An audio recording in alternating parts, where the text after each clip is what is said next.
fine because it's strange for you to just pick me out from the lot. Exactly. So how do you sometimes feel when somebody calls you or sends you an email or text that, Anthony, we need to talk? Are you married? I'm married, yes. Right. So if you were out with the boys, right? Which country are you? Which country are you in right now? I'm in UAE.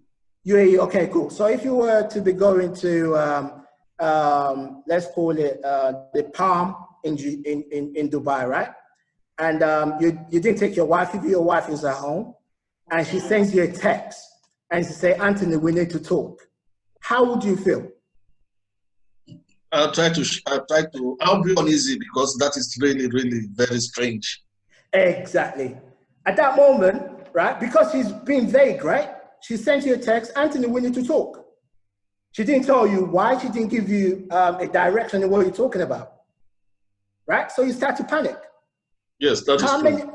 How many times do people send you an email at work and say to you, Anthony, we need to talk? Very few times. Yeah, but sometimes people call you and ask you the question or say to you, we need to talk. Or yeah, can you come over? Yeah, or can you come over for a second? Yeah, that is true. Right. So if we want to manage stress, being vague is a no-no. Right? Like the gentleman before me said, communication, right? Clarity of words. Okay? Understanding what the other person is trying to say. And if you're the one giving information or instruction out, being mindful on how to get that instruction out. Right? So don't send an email and say to some of the guys that are in your team and say, we need to talk. Because what will happen? Also, people sending messages at night, late night. I get that a lot, right? Because I look after a big business. But there are people, if you're one of your project directors or your CEOs sends you a message at night, an email, you would not want to sleep because you'll be panicking. You'll be thinking, what am I going to do the next day? What have I done wrong? You probably call one of your friends and say, my friend, I've had this thing. What's happened at work? Yeah, did anything happen? Did anything happen, right? Yeah, you're correct. Panicking, right? At that moment, our mental stress is increasing. Your heart start doing that, and you start thinking of yeah, and then you start thinking of what can I say. You start creating things in your head. Next morning, you're not okay. Let's just imagine you've forgot. Okay, you've got all those texts. You're unsure what's happened. When you come into work, or you're driving into work, what will happen to you? What possibility? Sorry? Come again with your question. So you've had the text, we need to talk. The text came in at about 12:30 a.m. at night, right? Yeah. And you have to resume work at 7 o'clock. And you're driving to work. And you still haven't got clarity on what is happening to you or what the text is about. Driving into work would be uneasy, right? You'd be agitated. Yes. Somebody will cut in front of you, you start swearing at them, using foul languages, right? Yes. You start sweating. Yes. Is that needed? No. No. Right. So now let's take it to site, on the construction site. How many times as safety professionals have you called the engineer? Okay. Mr. Abdul Wahid, come back here now. This concrete is not pouring. And you drop the phone. How many times has that happened? Many times, because many times. Yeah, many times we are not too clear with our message. We don't give complete message. Right. So, and you want that person to listen to what you want them to do as a safety professional. It's not going to happen. Because you create fear. And that's one of the reasons that with us as safety professionals, once they see us on site, they start to panic, right? Because because they think we are policemen, we are police, site police. We're site police because we are very vague with our communication, right? And because also we want to always be the one to, ours to be the final say, right? And there's something I've taught in other conferences before about practical safety. Maybe in future, if I get an invite again, I'll talk to you guys about that. Practical safety is very simple. Understand what the person wants to achieve, right? Get what the book says, marry them together.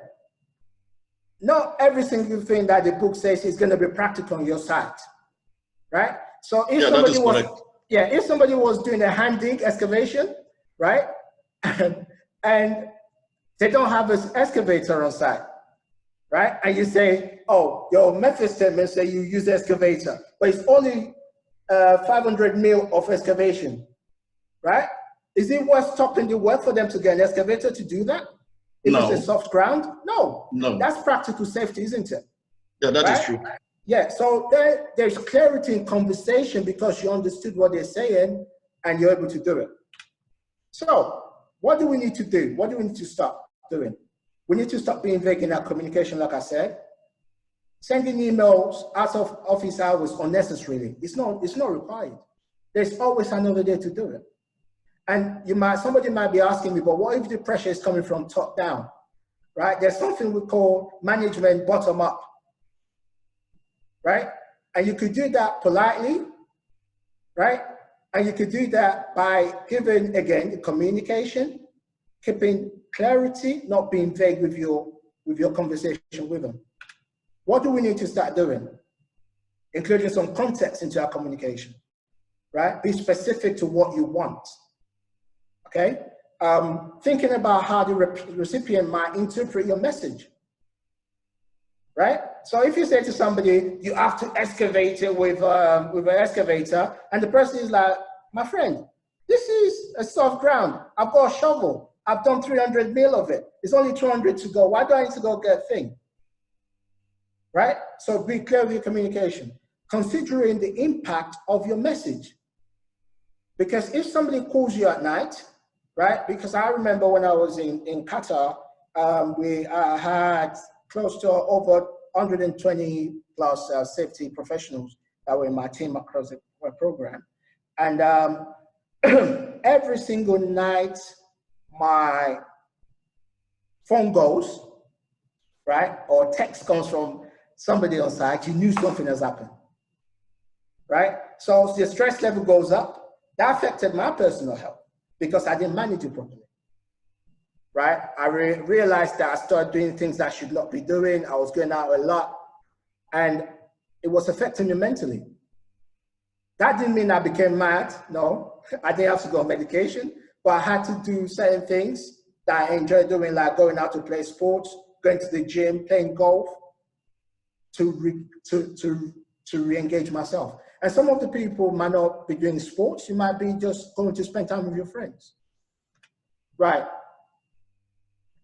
Another thing, like Vipin was saying earlier on, with regards to responding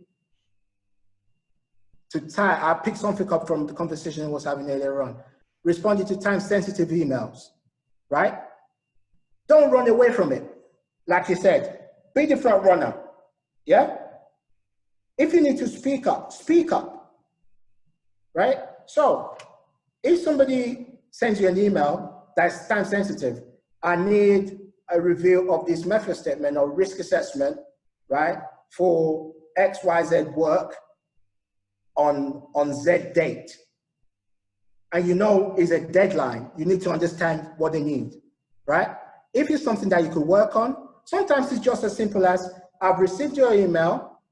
Thank you for sending it over. I'll work on it. Is it okay for me to send it to you in 2 days? Right? And 2 days might be sufficient. So sometimes it's not worth you just ignoring and say, Kaliwali, I don't know what that is. It's nothing to do with me. But respond to it. Because what will happen is, If you don't respond to it, it impacts negatively on the other person. And that's why you get the likes of your foreman having a go at you, the construction manager having a go at you, because you're not communicating properly with them. You're not sharing the same thought process with them, right? Because they believe what they need is important, right? So they need you to facilitate that for them. So what do we need to do going forward? We need to stop ignoring communications received, right?